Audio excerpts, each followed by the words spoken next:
Friends, स्वागत है आपका एक बार फिर। इसमें आज हम द हिंदू के करंट अफेयर्स देखने की कोशिश करेंगे न्यूज़ रिव्यू के अंदर। और मेरी तरफ से जैसे ये होगा कि मैं इस इनिशिएटिव को कोशिश ये होगा कि 15 से 20 मिनट के अंदर मैं ख़त्म कर सकूं। गाइस, नोट के अंदर जस्ट ये बोलूँगा कि मंडे टू सैटरडे आपको ये न्यूज़ आपको रिव्यू मिलेगा एवरीडे। और इस एडिटोरियल्स के लिए हम संडे के दिन देखने की कोशिश करेंगे।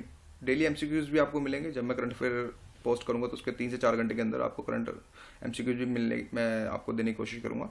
मैं सिंपल इंग्लिश ही पे विश्वास रखता हूँ और एक्चुअली ये पूरा प्रोसेस मुझे करने में 4 से 4.5 घंटे लग जा रहे हैं, reading newspaper to upload YouTube. Guys, आज के अंदर हमने बिजनेस न्यूज़ के अंदर ओवरऑल हमारी सारी न्यूज़ हमें देखने को मिली ओवरऑल, लेकिन हमारे सबसे ज़्यादा इंपॉर्टेंट चीज जस्ट कोर इंडस्ट्री। बाकी सब में आप स्कैन कर सकते हैं अपने हिसाब से, बट जो पॉइंट टू बी नोटेड के अंदर होना चाहिए कि कोर इंडस्ट्रीज क्या होती हैं। कोर यानी जीएस पेपर 3 के लिए हमारा ये टॉपिक हमारे इंपॉर्टेंट है। और लेकिन इसमें जैसे इंपॉर्टेंट है core industry as per the prince point of view. नहीं, कोर इंडस्ट्री की जो अगर हम अभी आज के समय देखें, जैसे डीमोनेटाइजेशन हो गया, तो ऑफकोर्स काफ़ी सारी दिक्कतें आ रही हैं इंडिया के अंदर।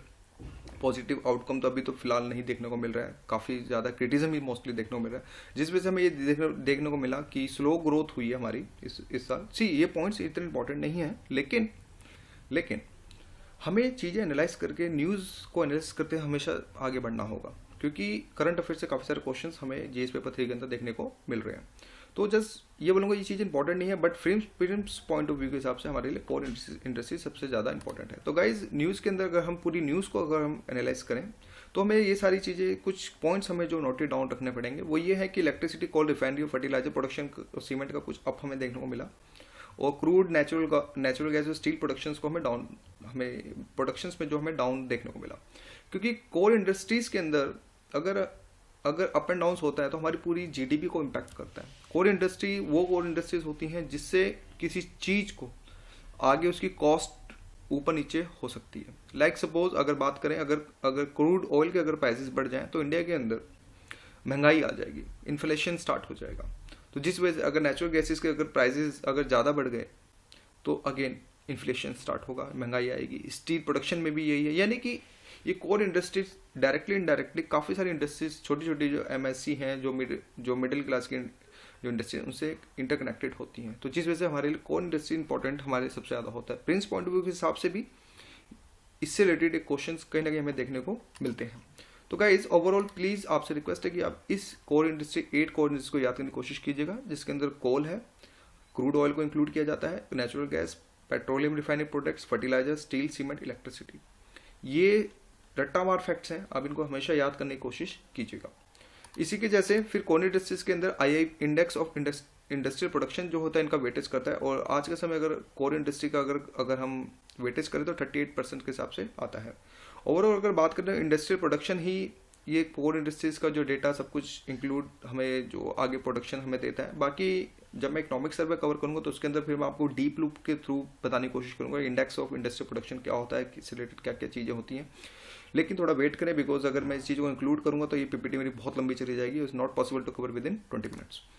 तो गाइज, इसके अंदर एक चीज़ हमें ये सॉरी, आईआईपी जो एक्चुअली जो होता है 16 रिसोर्सेज हमें यूज़ करता है। ये कुछ रिसोर्सेज दे रखे हैं जिसमें डीआईपीए हो गया, ब्यूरो ऑफ माइंस हो गया, एक्सेट्रा हो गया। ये चीज़ें इतनी इंपॉर्टेंट नहीं है, बट थोड़ा सा स्कैन करते चले कि ये 16 सोर्सेज से जो है ये चीज़ें यूज़ करता है। इसी की वजह से हमें जीएस पेपर 3 के अंदर में अग्नि 4 टेस्ट सक्सेसफुली हमें देखने को मिला। अग्नि 4 से related Prince point of view के हिसाब से बहुत इंपॉर्टेंट है, और प्रिंस से रिलेटेड छेड़छाड़ जो है यूपीएससी वाले करेंगे डेफिनेटली इस साल भी, बिकॉज अग्नि काफ़ी ज़्यादा सुर्खी में बना। हमने लास्ट डे हमने देखा था अग्नि 5th का हुआ था कुछ, और आज हम अग्नि 4 को इंक्लूड करेंगे। तो गाइस, न्यूज़ एनालिसिस ये कहती है इसके अंदर ओवरऑल कि अग्नि 4 ओवरऑल 2 स्टेजेस मिसाइल्स के अंदर होता है, सॉलिड प्रोपेलर के अंदर। इसका कुछ लेंथ और ये वेट्स इतने इंपॉर्टेंट नहीं है, बट फिर भी एनालिसिस करते चले कि हाँ इतनी बड़ी चीज़ें हैं ये, और can be fire mobile launchers के थ्रू, रोड्स के थ्रू, मोबाइल लॉन्चर्स के थ्रू भी हो सकता है। गाइस, इसके अंदर द मेन इंपॉर्टेंट थिंग है वो रिंग लेजर ग्रेसो और कॉम्प्रेस्ड रॉकेट मोटर है। ये टेक्निकल वर्ड्स हैं, आप प्लीज़ इनको याद करने की कोशिश कीजिएगा। मैं जब एमसीक्यू होगा तो उसमें मैं और डीप बताऊंगा, जब मैं 3 से 4 घंटे के अंदर मैं पोस्ट करूंगा। लेकिन अगर ओवरऑल बात करें तो अग्नि मिसाइल फैमिली कुछ हमें इस तरह से, अग्नि 1 की इतनी रेंज है जिसमें 700 से 1200 किलोमीटर है। इसी तरह अग्नि 2 में हमारा 2000 से 2500 किलोमीटर है। अग्नि 3 ये अगेन मैंने गूगल से निकाला तो आई थिंक ये यहाँ से 3000 से लेके 5500 किलोमीटर, लेकिन मेरे हिसाब से 5500 किलोमीटर ज़्यादा है। 3000 से 3500 होगा। और इसके बाद अग्नि 4 जो होता है 3200 से लेके 3700 किलोमीटर, और अग्नि 5 जो इंटर कॉन्टिनेंटल ब्लास्टिंग मिसाइल जो 5000 किलोमीटर के अंदर आती है। यानी कि ओवरऑल बात करें, देख रहे हैं अगर आप अग्नि 4 के बाद अग्नि 5 में आता है, वर्ड्स में चेंजेस आ रहे हैं। इंटर कॉन्टिनेंटल ब्लास्टिंग मिसाइल और यहाँ पे intermediate range blasting missile. Inter continental वो मिसाइल्स होती हैं जो 3500 किलोमीटर, जिनकी रेंज 3500 किलोमीटर से ज़्यादा होती है, उनको हम इंटर कॉन्टिनेंटल मिसाइल्स कहते हैं। यानी कि बेसिक एमसीक्यूज के अंदर 3500 की आप डेडलाइन को याद रखने की कोशिश कीजिएगा। अग्नि 6 जो है ऑन प्रोसेस है, अंडर डेवलपमेंट है, और इसकी जो रेंज होगी 10,000 किलोमीटर के आसपास होगी। गाइज इसी की जैसे अगर हम ओवरऑल अगर एक फिगर पे रखें तो see this type of facts not important for us, ये क्या कॉस्ट है क्या नहीं, that's not important in UPSC. लेकिन हमें जैसे ये याद रखें स्टेज 1 इतना होता है, स्टेज 2 स्टेज वॉर हेड कुछ यहाँ पे हमें देखने को मिलता है, यानी कि जो न्यूक्लियर्स होते हैं वो यहाँ पे डाले जाते हैं, इसको लिफ्ट किया जाता है। ऑफकोर्स सॉलिड प्रोपेलेंट से रिलेटेड इसको लिफ्ट करेंगे ऊंचाई से रिलेटेड, फिर इसको स्पीड दी जाती है। तो ये स्टेज 2 कुछ सर्टेन स्टेट्स में जो होता है वो करने की कोशिश करता है। लेकिन ये अगेन सरफेस टू सरफेस ही ये वार करता है, यानी कि टेक ऑफ कुछ इस तरह से हमें देखने को मिलता है। लेकिन आप इस फिगर को ज़्यादा एनालिसिस कीजिए कि आप देख रहे हैं कितना ज़्यादा इंपैक्ट हो रहा है। अगर ओवरऑल बात करते हैं इसने रशिया को भी इन फ्यूचर में, तो ये अगर अग्नि 5 की जो हमने टेस्टेड किया अभी लास्टली, तो देख रहे हैं पूरा रशिया और इवन हाफ यूरोप और हाफ अफ्रीका को भी ऑलमोस्ट, और पूरा गल्फ को तो कवर कर रही है। तो जिस वजह से ये सारी चीज़ें, और जब अग्नि 10 आएगी, अग्नि 6 आएगी, तो और इवन दैट मेरे हिसाब से वो यूएस को भी कवर कर लेगा, तो फिर और ऑस्ट्रेलिया को भी।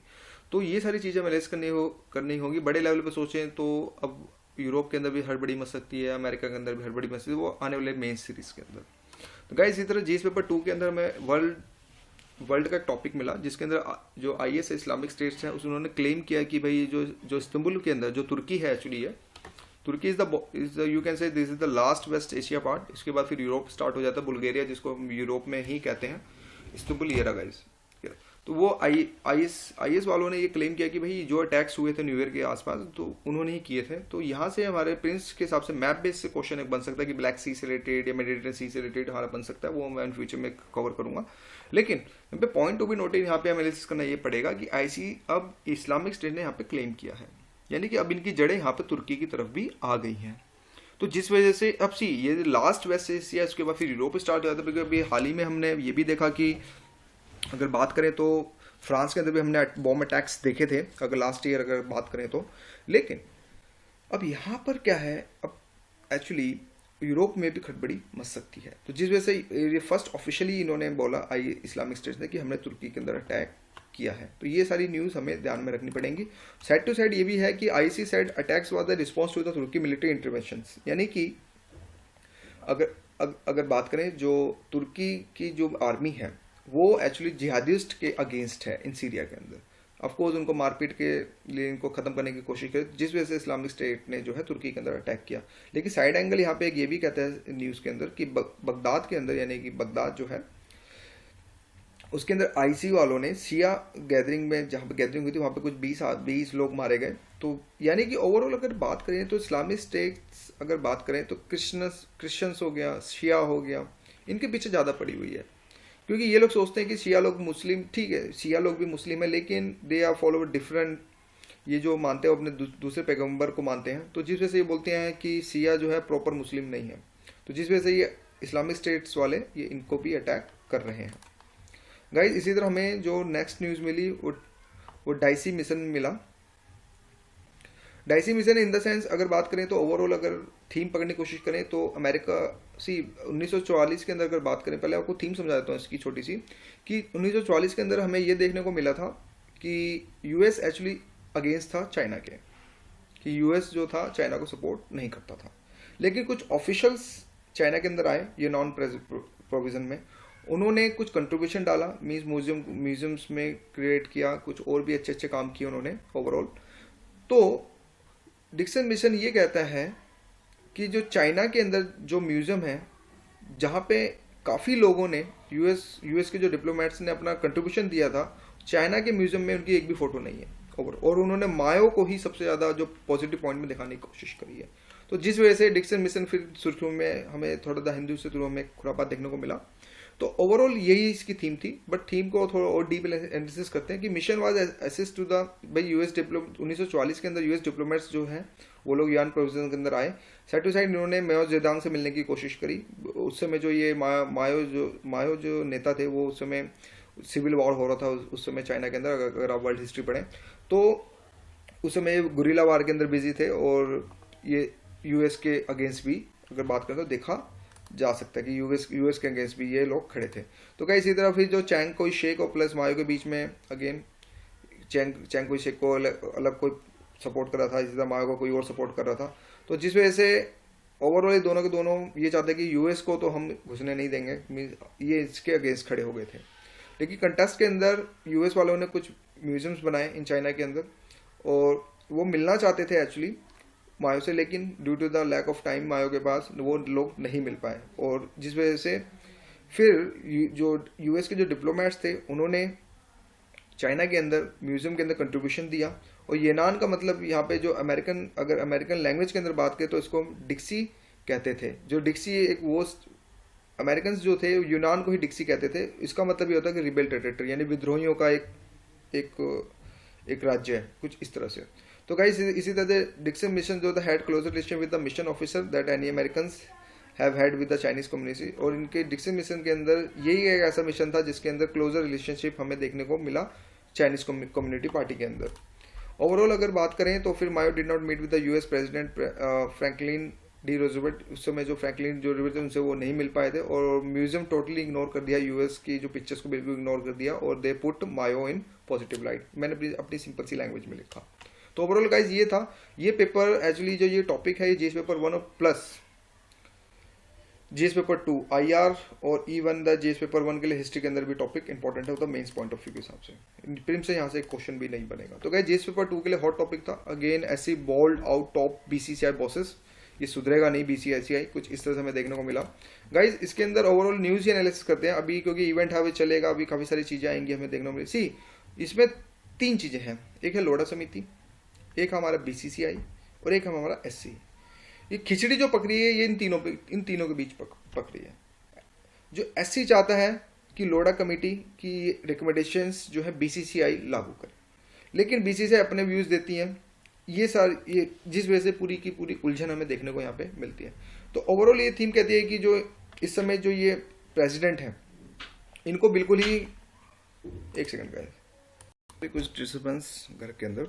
तो गाइज इसके अंदर ओवरऑल अगर बात करें लोढ़ा जो समिति थी, जो लोढ़ा कमेटी थी, उन्होंने ये रिकमेंडेशन करी थी कि भाई सबसे पहले तो गवर्निंग की जो बॉडी होती है आईपीएल और बीसीसीआई की बिल्कुल सेपरेट होनी चाहिए। इसी तरह लिमिटेड ऑटोमेटिक आईपीएल को देनी चाहिए। इसी तरह no BCCI officer bearer can hold 2 post simultaneously, यानी कि 2 पोस्टों को एक साथ वो बीसीसीआई के बंदे जो बिल्कुल यूज नहीं करेंगे। इसी तरह इन्होंने ये भी बोला कि no BCCI office bearer can minister और गवर्नमेंट सर्वेंट। उन्होंने ये भी बोला कि जो मिनिस्टर और गवर्नमेंट सर्वेंट जो होंगे इसके बीसीसीआई के अंदर ऑफिस के अंदर नहीं होंगे। 3 इयर्स का टेन्योर होगा ऑफ द बीसीसीआई। अगर बात करें 3 ईयर का tenure for office bearer limited to only 3 terms, यानी कि 3 इयर्स का टेन्योर होगा, यानी कि 9 साल के लिए बिल्कुल ही ओवरऑल 3 टर्म्स तक ही इसको आगे बढ़ा सकते हैं। 1 स्टेट 1 एसोसिएशन का इन्होंने फॉर्मूला रखा तो राइट टू वोट की, क्योंकि डिफरेंट स्टेट्स में काफ़ी सारी एसोसिएशन होती हैं, बट इन्होंने बोला 1 स्टेट विद 1 एसोसिएशन। अब यहाँ पर एक्चुअली जो प्रेसिडेंट है वो बोलते हैं कि 1 स्टेट तो ठीक है, बट 1 एसोसिएशन, इनको ये बोल रहे हैं कि 1 एसोसिएशन की जगह काफ़ी सारी एसोसिएशन है तो उनको एक सर्कुलर बेस पे यानी कि रोटेशन बेस पे भी इनको राइट्स दिए जाने चाहिए। फिर इन्होंने ये भी बोला कि हमें लोढ़ा पैनल के अंदर कि इथिक्स ऑफिसर भी होना चाहिए जो हाई जज से रिलेटेड हो, फॉर्मेशन ऑफ एपेक्स कंपनी हो, 9 मेंबर और रनिंग आप। ये ओवरऑल हमने अभी तक जो हमने बैकग्राउंड ये देखा कि लोढ़ा पैनल की क्या क्या सिफारिशें थी। लेकिन अब यहाँ पर ऐसी ने अब इनकी बात नहीं मानी, कंटेंट ऑफ कोर्ट इन्होंने डाला कि भाई आपने हमारी बात नहीं मानी, जिस वजह से हम आपको जो अनुराग ठाकुर हैं एक्चुअली इनको बिल्कुल स्केच कर दिया कि भाई अब बिकॉज अब जो हमारे जो चीफ जस्टिस हैं मिस्टर ठाकुर, अब उन्होंने ये बोला क्योंकि ऑफ कोर्स वो कुछ दिनों के अंदर रिटायर भी होने वाले हैं, तो उन्होंने बोला इनके ये डिसीजन को बदला नहीं जाएगा और इसके ऊपर ये सारी की सारी हमें कंट्रोवर्सी भी देखने को मिल रही है। तो overall Prince point of view के मेन्स पॉइंट ऑफ व्यू के हिसाब से ये है कि क्या ये चीज़ें सही हैं मेन्स पॉइंट ऑफ व्यू से, और प्रिंस पॉइंट ऑफ व्यू के हिसाब से आ सकता है लोढ़ा कमेटी क्या है, फिर रिलेटेड बीसीसीआई से रिलेटेड क्वेश्चन पुटअप हो सकता है। तो ये प्रिंस पॉइंट ऑफ व्यू के हिसाब से हमें देखने को मिलता है। तो ओवरऑल अगर बात करें तो एससी ये चाहता है कि जो बीसीसीआई की पैनल्स जो लोढ़ा समिति की जो पैनल्स है वो बीसीसीआई रिकमेंडेड करे एज सून एज पॉसिबल, तभी वो आगे इस चीज़ को आगे बढ़ाने की कोशिश करेंगे। अदरवाइज बहुत ज़्यादा दिखते हैं आएंगे बीसीसीआई के अंदर। लेकिन रिकमेंडेशंस ये था कि भाई politicians official may not hold post to the BCCI is capped of 70 year ई states can only one official cricket association, ये जो लोडा पैनल की जो और हमें देखने को सिफारिश मिली थी। तो अब सैक हुआ है, अब ये इवेंट चल रहा है, आने वाले टाइम में डेफिनेटली कल भी काफ़ी कुछ आएगा, ट्यूटोरियल्स में भी काफ़ी कुछ आएगा, तो हम धीरे धीरे इस चीज़ को हम आगे इवेंट्स को बढ़ाएंगे। तो अभी तक के लिए जस्ट ये हमने समझा कि बेसिक टू एडवांस अप्रोच के अंदर क्या होता है, बिकॉज ये जस्ट एक न्यूज़ थी, बिकॉज अब जो अनुराग ठाकुर को बिल्कुल हटा दिया गया है, मीन्स हटाने के लिए करने ऑर्डर दे दिए गए हैं सुप्रीम कोर्ट ने। तो अब आगे देखते हैं क्या क्या इम्प्लीमेशंस अभी आएगा, तो ये हमें थोड़ा सा वेट करना पड़ेगा गाइज। इसी तरह जीएस पेपर 2 के लिए ये बहुत इंपॉर्टेंट है, for the motive of the behind ordinance, अध्यादेशों का राज, यानी जीएस पेपर 2 के लिए बहुत इंपॉर्टेंट है। अभी हमने हाल ही के अंदर देखा था, कुछ पिछले साल भी देखा था कि गवर्नमेंट जो है कुछ अगर लाना चाहती तो ऑर्डिनेंस दे देती, यानी कि ओवरऑल वो अगर बात करें क्विक डिसीजन के लिए वो पार्लियामेंट को बिल्कुल स्किप करके अपने ही कुछ कैबिनेट के कुछ मिनिस्टर्स के थ्रू करके वो एक ऑर्डिनेंस निकाल के कोई भी इम्प्लीमेशन करा सकती थी।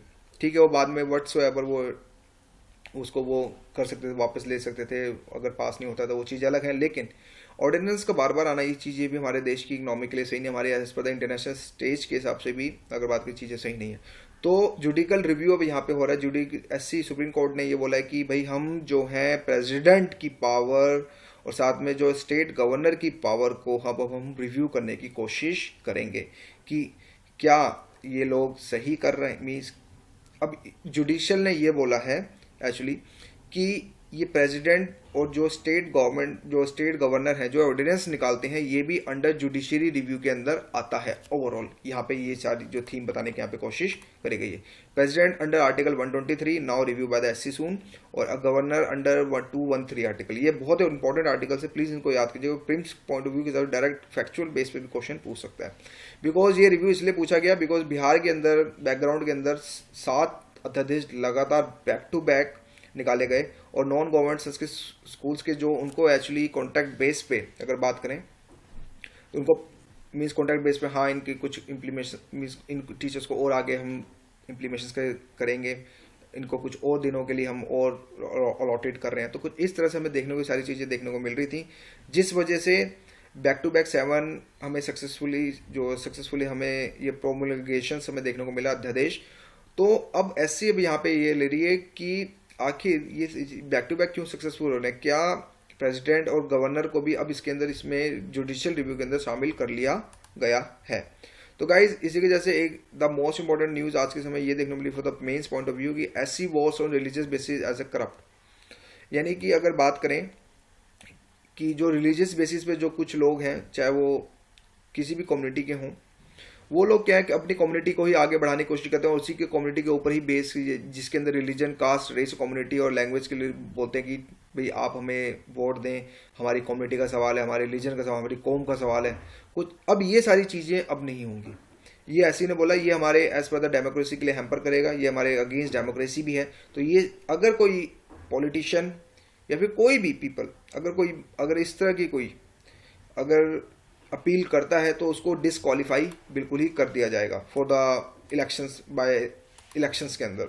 तो गाइज जो जजमेंट दिया गया वो 4:3 के अंदर दिया गया, यानी कि 4 जजमेंट ने यस बोला, 3 जजमेंट नो बोला। कॉन्स्टिट्यूशन बेंच वो बेंच होती है गाइज जिसके अंदर 5+ जजेस होते हैं, मतलब 5 या 5 से प्लस, उसको हम कॉन्स्टिट्यूशन जजेस कहते हैं। और जो उससे नीचे जो होती हैं वो फिर छोटी बेंचेस में काउंट करी जाती है। और इसके अंदर जो representative of the people act था वो सेक्शन 123 के एक्ट के तहत इसको माना जा रहा है। और इसके अगर कोई कैंडिडेट अगर कुछ करता है इससे रिलेटेड, यानी कि जिसके अंदर अगर बात करें कास्ट, आपका कास्ट आ गया, और या फिर अगर आपका कास्ट आ जाता है, रेस आ जाता है, कम्युनिटी और लैंग्वेज आ जाता है, तो उसको डिस्क्वालीफाई कर दे। तो गाइज बहुत अच्छा जजमेंट है ये। आने टाइम में और सारे मैं आर्टिकल्स देंगे इसके रिलेटेड। मैंने हिंदी से भी कुछ निकालने की कोशिश करी, बिकॉज आपको मेरा यहाँ टारगेट है समझाना। बाकी नोट्स में तो आप किसी भी नोट्स पढ़े, मुझे कोई दिक्कत नहीं है, बट कोशिश करें समझने की। गाइज अगेन हिंदी में देखते हैं, धर्म, जाति, भाषा, समुदाय के नाम पर वोट मांगना गैर कानूनी होगा। संविधान पीठ के 7 न्यायाधीश में 4 ने ये फैसला में सुना है। प्रत्याशी किसी भी धर्मगुरु से अपने पक्ष में वोट की अपील या फतवे जारी नहीं करा सकते। यानी कोई भी प्रत्याशी जो होता है, यानी कि जो पॉलिटिशियन जो उस समय जो रिकमेंडेड होता है कि हाँ इसको ये इलेक्शन के अंदर खड़ा होगा, तो अब ये धर्मगुरु से ऐसे नहीं बोल सकते कि क्योंकि हमने लास्ट ईयर देखा था कि कांग्रेस ने जामा मस्जिद के जो गुरु थे उनको ये बोला कि भाई कांग्रेस को वोट दो, दैट्स वो थिंग्स डेफिनेटली हैम्पर करेंगे हमारी डेमोक्रेसी को। तो फिर एक तबका पूरा एक तबका किसी की तरफ बढ़ जाएगा, तो ये सारी चीजें भी गलत हैं। तो जिस वजह से ये एक हमें ओवरऑल चीज हमें देखने को मिली। इसी के जैसे गाइज ये विवाद जो मैंने ऑलरेडी जो एक्सप्लेन कर दिया है, लेकिन इसके अंदर जो द हिंदू में नहीं मिला वो था हिंदुत्व। गाइज हिंदुत्व एक्चुअली अगर बात करें तो सिर्फ ये एक धर्म ना होके ये लोगों के लिए एक तरह से जीवन शैली को यहाँ से इन्होंने जो सुप्रीम कोर्ट है उन्होंने यहाँ पे माना। कुछ लोग बोलते हैं अगर हिंदुत्व को की तरफ आगे बढ़ना चाहते हैं तो ये चीजें भी गलत होंगी। तो ये ओवरऑल सारी चीजें जो मसला जो है पूरा था ये, क्योंकि हिंदुत्व को इसके अंदर विचार नहीं किया गया है। अगेन आई रिपीट, हिंदुत्व अगर कोई बात करता है तो ये हिंदुत्व जो धर्म से ना जोड़कर इसको एक जीवन शैली बना दिया गया अगर बात करें तो जिस वजह से इसके ऊपर कोई बेंच नहीं लेगा। द हिंदू ने कवर नहीं किया, जिस वजह से मैंने द हिंदी से ये आर्टिकल निकाला ताकि मैं आपको अच्छे से समझा सकूं। तो यहाँ पे ये सारी चीजें पता चली कि हिंदुत्व या धर्म का मसला उसके समक्ष विचाराधीन नहीं है, यानी कि अब हिंदुत्व का जो रिलेटेड है इस पर बिल्कुल अभी बात करें तो बिल्कुल साइलेंट ऑब्जर्वेशन हमें होना लग गया। अब यहाँ पे काफी लोग कंफ्यूज होंगे हिंदुत्व से रिलेटेड, फिर इसमें पीआईएल आगे कुछ फिल करी जा सकती है फ्यूचर में भी। तो ये सारी चीजें हमें देखने को मिलती हैं। और क्या कहता है कानून, ये आप देख लीजिएगा, पढ़ लीजिएगा गाइज। इसी तरह 7 न्यायाधीशों की संविधान पीठ ने सोमवार को बहुमत से दिए फैसले में कहा कि कानून में दिए गए शब्द उसके धर्म में प्रत्याशी विरोधी के धर्म के अलावा मतदाता का धर्म में शामिल माना जाएगा। यानी कि जो प्रत्याशी जो बोलते हैं कि उसके धर्म में जो प्रत्याशी का धर्म साथ साइड अगर बात करें तो मतदाता का धर्म भी उसमें शामिल है। जिस वजह से इन्होंने बोला कि कास्ट रिलीजन बेस से ये आप इस तरह की जो हरकतें करते हैं ये लोग, कुछ लोग नेता लोग, ये अब कतई बर्दाश्त नहीं करी जाएंगी। ओवरऑल गाइज नेक्स्ट टॉपिक था प्रवासी दिवस। प्रवासी दिवस के अंदर इन द सेंस ये हेल्ड होगा 7 to 9 जैन के अंदर बेंगलोर के अंदर। ये एक्चुअली ओवरऑल जो ये कंडक्ट करता है ये एक्सटर्नल अफेयर मिनिस्ट्री करता है, जो टेक केयर करता है इस इवेंट के बारे में। जो फेस्टिवल होता है वो इंडियन डायस्पोरा होता है, जो लोग एनआरआई होते हैं वो सिटी फेस्टिवल देखा जाता है। इस समय के जो अगर बात करें जो अगर हाईलाइट्स में अगर देखा जाए तो सोशल इनोवेशंस बाय इंडियंस के थ्रू यहाँ पे दिखाने की कोशिश की। जो कुछ सोशल इनोवेशन से रिलेटेड इन्होंने एक नया कंसेप्ट यहाँ पे जोड़ा है, वो आने वाली जब न्यूज़ होगी तो उसमें और हम डीप में चलेंगे। जस्ट ओवरऑल आज में एक ओवरव्यू देख रहे हैं और 50 पीपल जो चूज करे जाएंगे सोशल इनोवेशन, 20 पीपल्स जो होंगे चयन सोशल इनोवेशन से होगा। फिर कॉन्टेक्स्ट वाइज जो विनर होगा उसको 1 लाख रुपए दिए जाएंगे और जो ये इस उद्घाटन जो करेंगे प्रेसिडेंट ऑफ इंडिया यहाँ पे करेंगे। मुलायम का एक्चुअली समाजवादी पार्टी में जो हमें इंटरव्यू जो हमें कंट्रोवर्सी देखने को मिल रही है, जैसे मुलायम वर्सेस अखिलेश अभी हमें देखने को मिल रहा है। तो गाइज ये इवेंट है, चलने दो, अभी काफी सारे क्वेश्चंस हमें इथिकली और जीएस पेपर 2 से हमें दिखेंगे। लेकिन यहाँ पे टुडे जो हमारा जो प्रिंस पॉइंट ऑफ व्यू है ईसी से है, क्योंकि ईसी के पास ही फाइनल डिसीजन होता है किसी के वो चिन्ह को, चुनाव चिन्ह को वो डिस्क्लोज करे या फिर उसको क्लोज करे या फिर उसको ओपन करे। तो फाइनल जो डिसीजन होगा वो ईसी का ही होगा, यहाँ पे सुप्रीम कोर्ट नहीं आएगा। तो ये हमारे लिए न्यूज बेस है अगर बात करें तो हम। गाइस इसी तरह केस स्टडी हमें कुछ देखने को मिली। Case study for the some good examples like collector to use FB Twitter to reach out to the people. ये पब्लिक एड वालों के लिए सेट हुआ है, जीएस पेपर 4 के लिए काफी इंपॉर्टेंट न्यूज है, इवन दैट जीएस पेपर 2 के लिए काफी इंपॉर्टेंट न्यूज है। अब एक्चुअली तेलंगाना की गवर्नमेंट ने एक निकाला है, उन्होंने ये बोला है कि भाई जो भी कलेक्टर सुपरिटेंडेंट होंगे वो फेसबुक और ट्विटर से अपने आप को जुड़ेंगे ताकि पीपल टू पीपल कॉन्टैक्ट हो सके, same like as YouTube as. तो गाइज इसमें ये चीज़ बोली कि ऑफिशियली कोई पॉलिसी जो गवर्नमेंट अभी वेरी सून वो कर देगी, डिस्ट्रिक्ट एडमिनिस्ट्रेशन वालों को सभी को दे दिया जाएगा। और जो विंग होगी वो एफबी के पेजेस जो ट्विटर को हैंडल को वो देखने की कोशिश यहाँ पे वो करेंगे। यानी कि बहुत अच्छा इनिशिएटिव पॉजिटिव पॉइंट के हिसाब से हमें ये सारी चीज़ें हमें देखने को यहाँ पे मिलती हैं। इसी के जैसे हमें एक और हमें एग्जांपल देखने को मिला कि होटल चार्जेस जो थे वो बिल्कुल ऑप्शनल है, यानी कि जो जिसको हम बोलते थे सर्विस चार्जेस, जो हमारे जो सर्विस चार्जेस वो ऑप्शनल है। अगर कोई बंदा सेटिस्फाइड नहीं होता किसी होटल से, फॉर एग्जांपल हम भी किसी होटल में जाते हैं यार, खाना बकवास मिलता है, फिर भी हमें वी हैव टू पे द सर्विस चार्जेस लाइक 13, तो दिल्ली का आई थिंक वैट के लागे कुछ 13 से 14% हमें कुछ देखने को मिलता है। मन नहीं करता देने का बट फिर भी हमें देना पड़ता है due to the rule and regulation के कोई झमेले। तो अब यहाँ पे कंज्यूमर कोर्ट ने यहाँ पे ये बोला है, कंज्यूमर प्रोटेक्शन एक्ट 19 जो डिपार्टमेंट जो कंज्यूमर अफेयर जो डिपार्टमेंट उसने बोला है कि ऑप्शनल होते हैं, अगर आप सेटिस्फाइड नहीं है तो आप नहीं पे करेंगे। तो ओवरऑल हमें जो अंडर कंज्यूमर प्रोटेक्शन एक्ट 1938 के थ्रू हमें देखने को यहाँ पे मिलता है। तो guys thank you for watching my video.